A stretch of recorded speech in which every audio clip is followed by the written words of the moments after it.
All right, my number two. 2 and 1 for me are interchangeable. It's literally 1A and 1B for me. Like, and even right now, recording this video, I still don't feel confident with putting one above the other. And Which one is it going to be? Which one is it I going to think be? he knows what the final two are going to be. I know. I just need to figure out which one's what.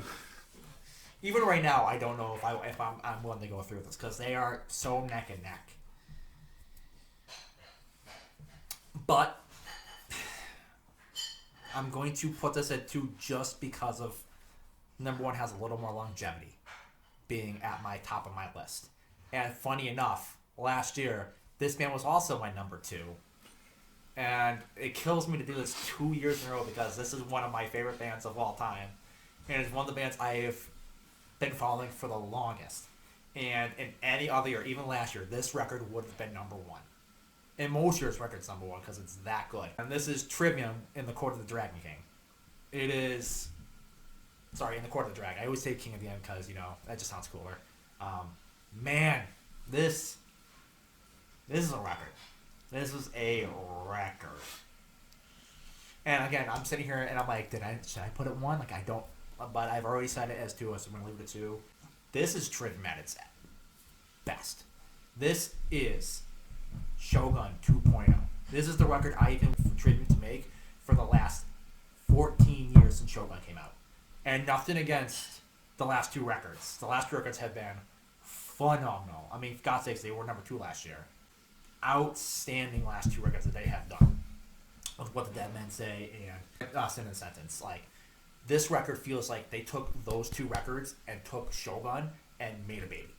That's what it feels like. It feels like Shogun matured. Man, like, In the Court of the Dragon is such an awesome opener outside of X. I mean, it does what they do best. It's proggy, it's techy. Matt screams, Matt growls. The guitar play between Matt and Corey are absolutely fantastic. Like, you can't ask for anything better. A Sword Over Damocles, like, so many good songs. Feast of Fire is probably the most radio friendly, and it's super heavy at times too. What they do best is they write radio friendly metal that also doubles as not being radio friendly. It is a fantastic song. My favorite song on this record is The Shadow of the Abattoir. Like, man, Matt almost goes power metal on this song, and it's really awesome. It's groovy. There's some really awesome solos in this song. The atmosphere is really awesome. Matt's cleans are at their peak on this song. I think it's personally the highlight of the record. Then you end the record with Fall Into Your Hands, which is heavy. It has a really awesome guitar solo. Matt gets a little more pissed off on this song. Then you get From Dawn Decadence, really awesome kind of breather between that and the final track, which, again, it doesn't pull its punches. It's 4 minutes. It's heavy. And then you have The Phalanx, which is at the end, which is just an awesome album closer. Man, this record, it pains me to put it at 2, just because it's such a good record, and it's everything that Trivium does and does well. Alex Bent is such a revelation for this man. I mean, we said it last year, but Alex Bent just is such an awesome addition. He adds so much dynamisty to the drumming. He's super techy. He is powerful. He has really good use of timing and time signatures and how to chronic fill space with some of those drum fills he has. And again, Corey and Matt, they play so well off each other. They've been doing this for 20 plus years. The way they trade off on solos is absolutely just gorgeous. Like, they know each other better than they know their freaking lives at this point. And Paulo doesn't get a lot of shine in the band, but his bass lines carry a lot of these melodies, and they really stand out on some of these tracks, especially one line where it's pre-chorus on The Shadow of Abattoir, and he has this really awesome bass line that kind of just leads into this soaring vocal melody by Matt. This record really is, it's a 1B. I hate to call it 2. It's a 1B. This and my number 1, they're a step above anything I've heard this year. Like, there's a clear gap between 3 and 2 and 1. And I feel like it's a disservice to call this 2, so I'm going to call it 1B.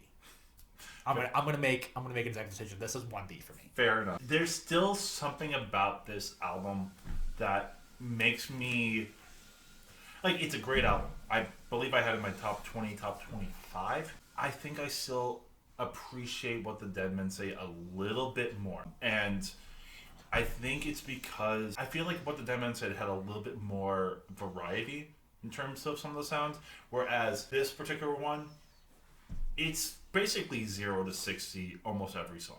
Like other than like Shadow of the Abattoir, which is a great song. It's one of my favorites on there.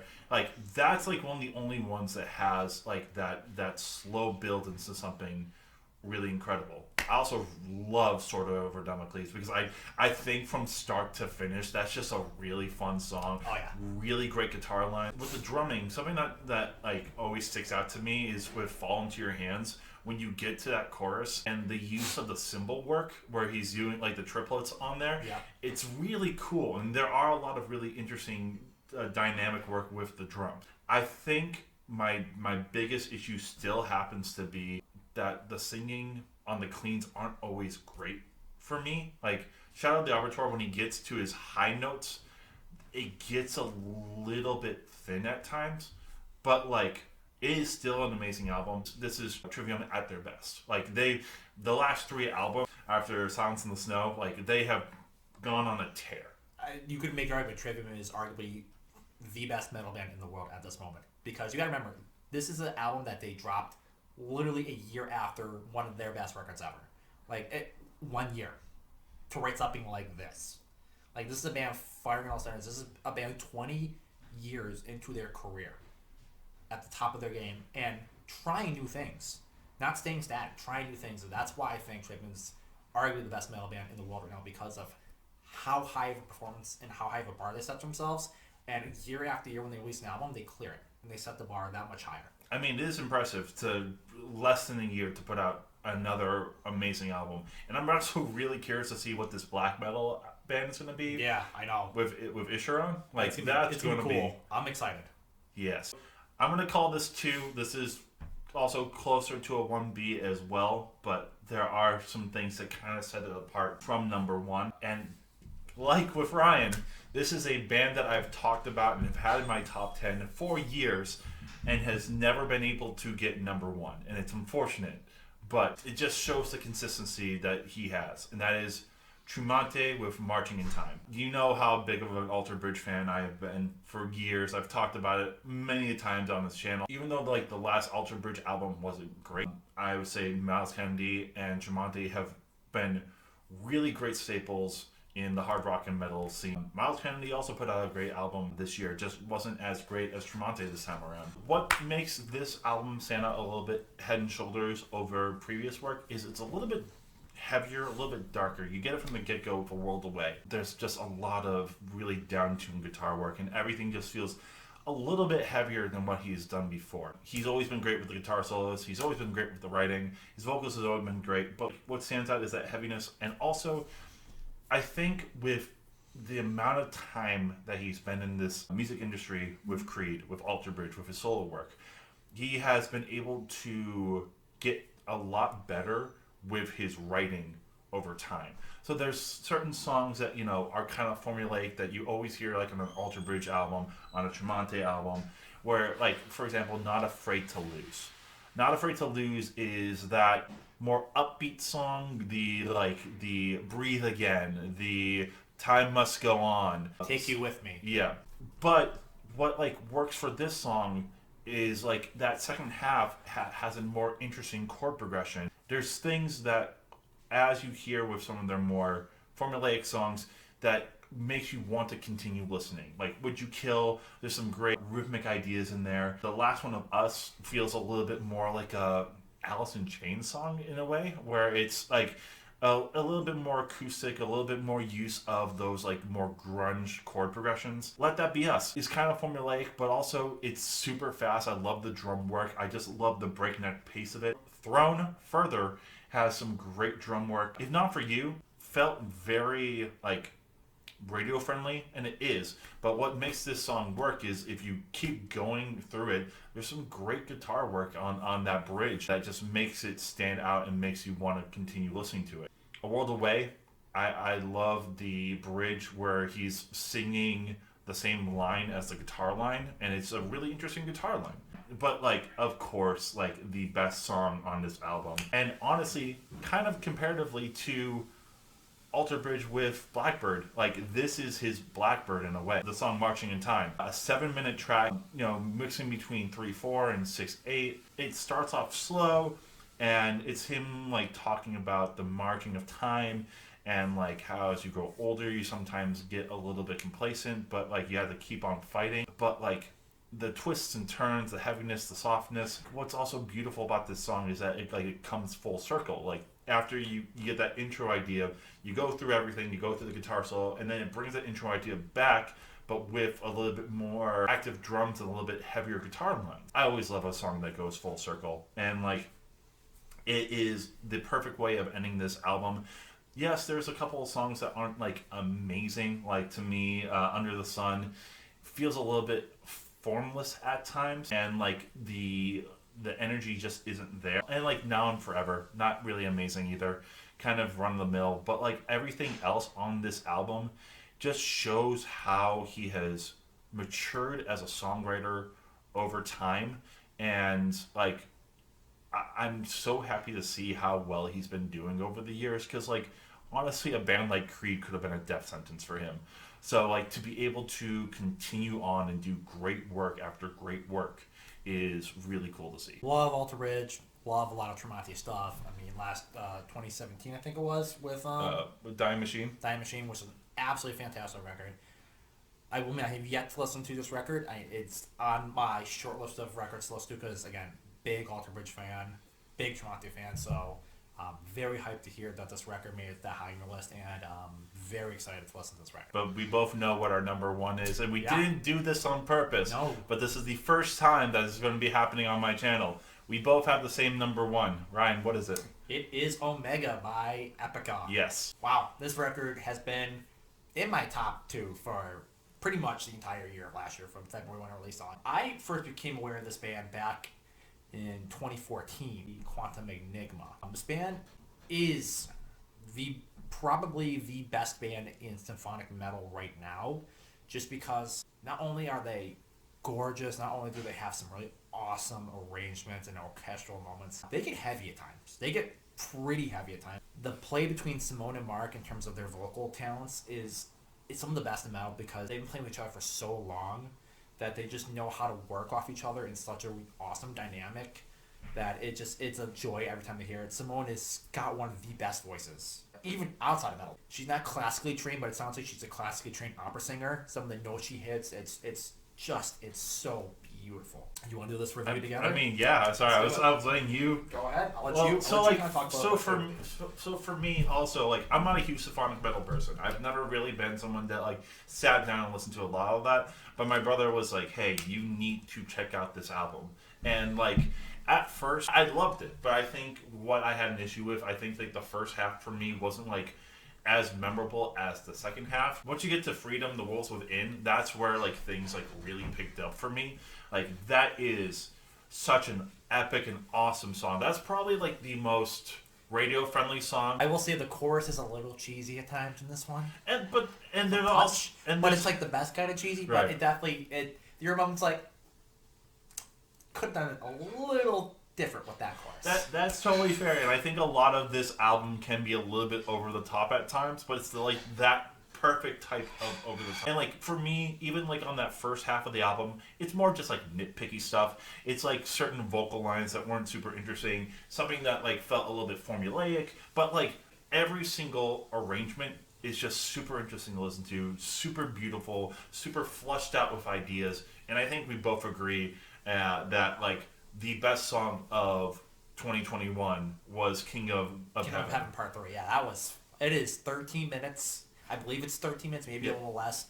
God, it takes you on a ride. It progressive metal, awesome soaring vocal lines, vocal melodies, big bombastic orchestra in the background, really awesome soloing about 6-7 back into the song where you're just like, whoa, Mark, okay, where'd that come from? It builds and builds and builds, and then crescendos at about that 7 mark where it kind of just descends into this heavy, just riffy kind of like stretch of music where you're like, okay, you're getting back into it, and then it kind of just reverts back to its beginning where it's just this big bombastic orchestra choir. Yes, and like that orchestra choir before that heavy part, like a lot of this feels super cinematic.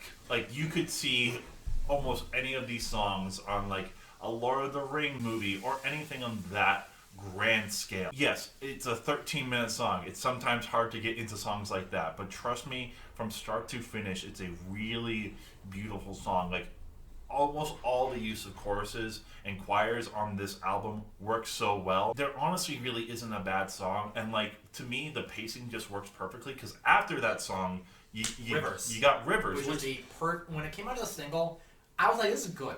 I thought it was solid. I was like, all right, Simone, it's a very simplistic, piano-driven, vocally-driven song. It allows Simone to kind of just showcase her vocal range. And it came out as a single, and it kind of felt a little out of place as a single just because it's not what was released before, like The Abyss of Time and The Skeleton Key, which were both awesome singles and fit really well on the album. The first half back-to-back, those were the initial singles released. And when Rivers dropped, it was like, okay, cool, awesome. Was kind of curious where they were going to place this song in terms of the record flow. But for it to be right after Kingdom of Heaven, I think is the perfect spot for it because it allows for a cool down. It allows you to breathe.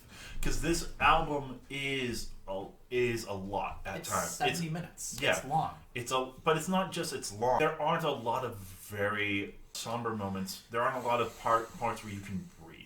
If you can get into that mindset of like this is going to be over the top all the way through, like this is going to be perfect for you. And like also trust me, like don't really look at the lyrics. The lyrics are also a little bit just out there too. Like, this isn't an album for me for the lyrics. This is an album for me for the experience.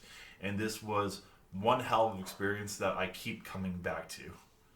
I've been a fan of this band for years, and again, I'm going to say it just like Trivium, to be this far into your career and potentially release your best work, because this was the first record they've done in person together in like 5 or 6 years, ever since Quantum Mignola. They have not been in person to record an album together, and it really shows how tight-knit this group is because they know each other so well, and it shows in the music, in the arrangements, and the performances. Like 70 minutes, and it doesn't feel like 70 minutes.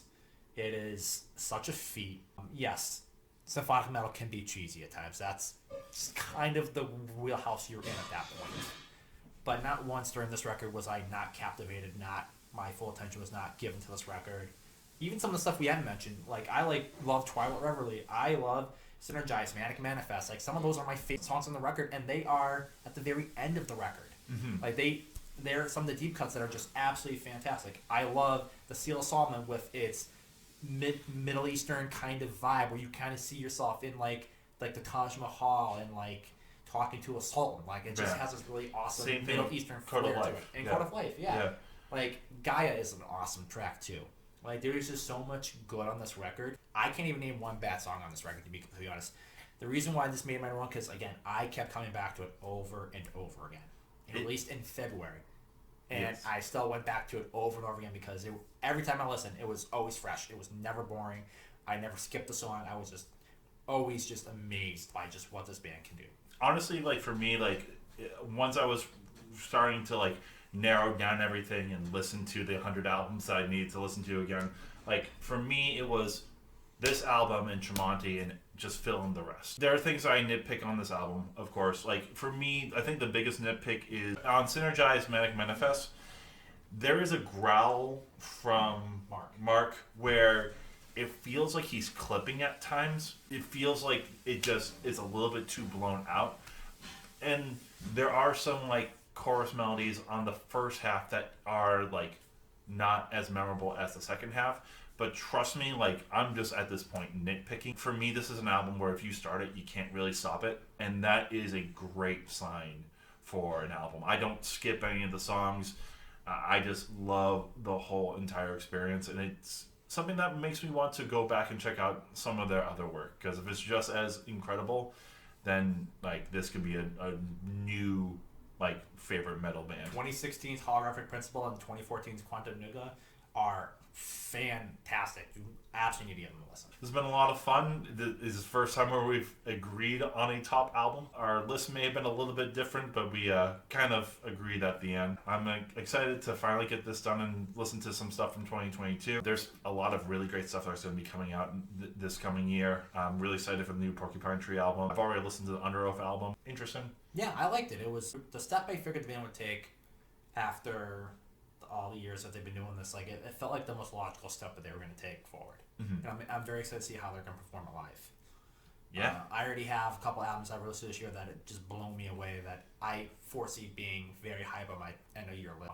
And I'll give you a little bit of a sneak peek. There are a couple of deathcore records, and again, we're continuing seeing this streak of deathcore just incorporating different genres into its music and really being a striving force and a staying force in the metal scene. Yeah. Well, I'm super excited for it, and I'm super happy that we got to do this. Seriously. Thank you so much, man. Thank you. Hopefully, we'll get this again next year. Hopefully not in March. No, hopefully. But thank you so much for watching all of these videos. Thank you for putting up with this in March. Let me know what your favorite albums from 2021 are, and also albums to check out in 2022. I already got about a list of 50 to start listening to, but I'm super excited. 2021 was a really good year. I haven't really heard anything in 2022 yet that's caught my ear just yet.